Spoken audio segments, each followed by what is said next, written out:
O que você pensa da cena? Uma pessoa compra um carro zero e vem ao posto de combustível para o primeiro abastecimento. Ao ser informado do valor da gasolina, pergunta: tem algo mais barato? Sim, responde o frentista, tem álcool. Mas depois de ver o preço, ainda incomodado, pergunta: você tem algo ainda mais barato? O frentista, já incomodado com a situação, diz: sim, tenho diesel. Ainda que insatisfeito, o cliente pergunta novamente: mas não tem algo ainda mais barato?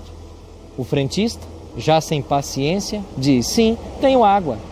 Então o cliente, pensando na economia que faria, diz: ok, o preço está bom, pode encher o tanque. Você acha que esse carro funcionaria com água? Certamente não.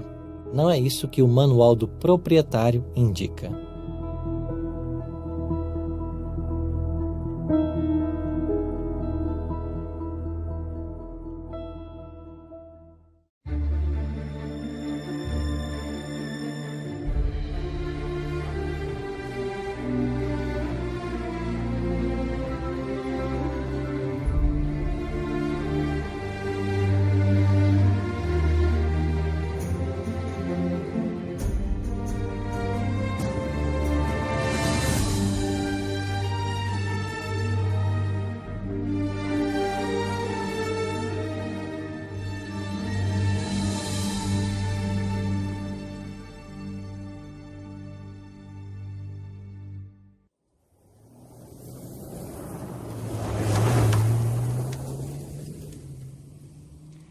Você já percebeu que a maioria das coisas que nós compramos vem com um manual orientando o seu bom funcionamento?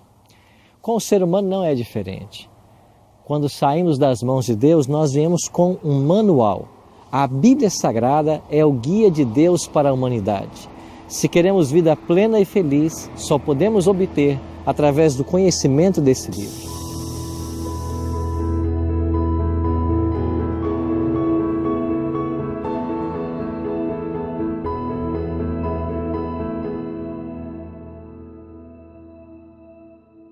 Jesus, ele era um profundo conhecedor das Escrituras. Desde sua infância, já com 12 anos de idade, ele discutia com os doutores da lei no templo. Lá no deserto, quando tentado por Satanás, sua resposta sempre foi: está escrito. Inclusive, ele criticou severamente os saduceus por não conhecerem a palavra de Deus. Jesus declarou para eles: errais não conhecendo as Escrituras, e nos aconselha a examiná-las, porque elas contêm o testemunho da vida que é Ele próprio.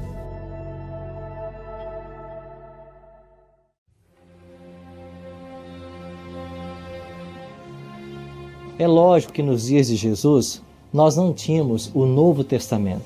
Ele só começou a ser escrito cerca de 20 anos após a morte de Cristo. As cartas de Paulo são os primeiros escritos do Novo Testamento. A Bíblia que Jesus conhecia era o Antigo Testamento, que nós chamamos de a Lei e os Profetas. A Lei é uma menção aos 5 livros de Moisés, também chamado de Pentateuco. Já profetas são os livros do Antigo Testamento, os profetas menores e os profetas maiores. Ainda que a Bíblia tenha vários escritores, cerca de 40, Deus é o seu único autor. É por isso que Pedro escreveu: porque nunca jamais qualquer profecia foi dada por vontade humana. Entretanto, homens santos falaram da parte de Deus, movidos pelo Espírito Santo.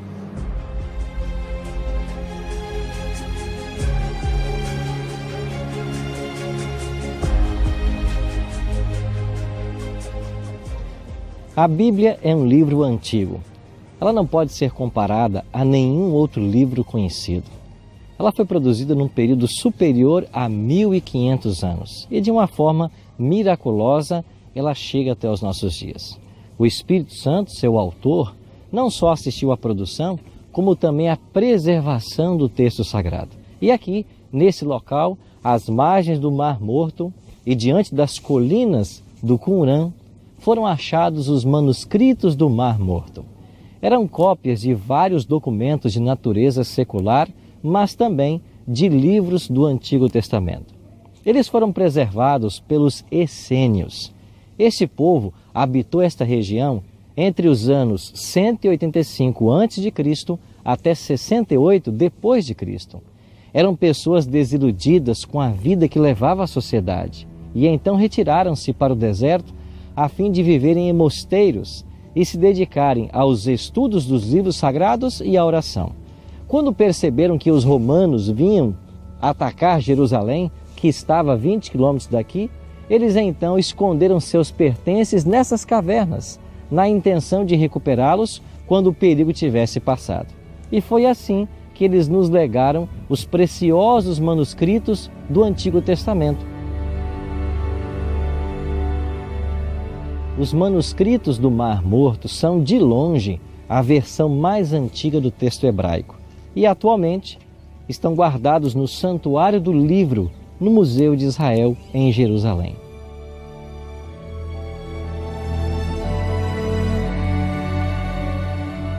Num tempo de tantas incertezas e profundo relativismo, Jesus foi claro em estabelecer a palavra de Deus como norma ou padrão da verdade. Muitos segmentos religiosos e filosóficos acreditam em outras fontes como norma de verdade. O budismo acredita nos ensinos de Buda, o islamismo acredita no Alcorão e o espiritismo nos escritos de Allan Kardec. Todavia, o cristianismo, para ser autêntico, deve lançar mão apenas da Bíblia como suprema e única autoridade normativa e regra de fé e prática.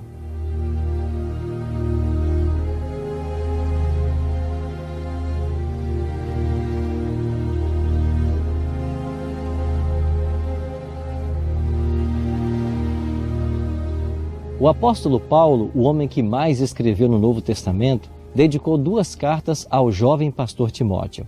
Em uma de suas cartas, ele aconselhou: permanece naquilo que aprendeste e que foste instruído desde a tua infância. Sabes as sagradas letras, que podem tornar-te sábio para a salvação pela fé em Jesus Cristo. Toda a Escritura, disse Paulo, é inspirada por Deus e útil para o ensino, para a repreensão, para a correção e para a educação na justiça, a fim de que o homem de Deus seja perfeito e perfeitamente habilitado para toda boa obra. De fato, o livro de Deus, ele nos ajuda no ensino, na repreensão, na correção e na educação da justiça. Maravilhosos benefícios ele nos traz. De fato, é o manual de Deus para a humanidade. Ela pode nos conduzir em segurança em meio às trevas da incredulidade. O salmista Davi escreveu: lâmpada para os meus pés é a tua palavra e luz para os meus caminhos. Esta mesma ideia foi refletida por Napoleão Bonaparte, quando ele disse: a alma jamais vagueará sem rumo, se tomar a palavra de Deus para lhe guiar os passos. Jesus pronunciou uma bênção especial sobre todo aquele que estuda a palavra de Deus. Jesus declarou: antes, bem-aventurados são aqueles que ouvem a palavra de Deus e aguardam. Querido amigo e querida amiga, as Sagradas Escrituras devem ser aceitas como autorizada revelação de Deus. Elas são a norma de caráter, o revelador da doutrina, a pedra de toque da experiência religiosa. E nenhum cristão crescerá em graça sem o hábito diário de sua leitura. Qual será a sua decisão agora?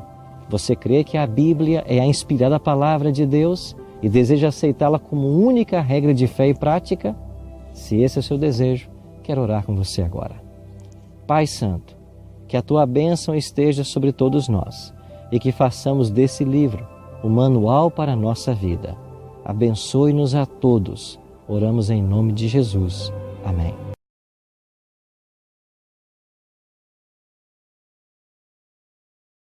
Jesus disse que viria e veio.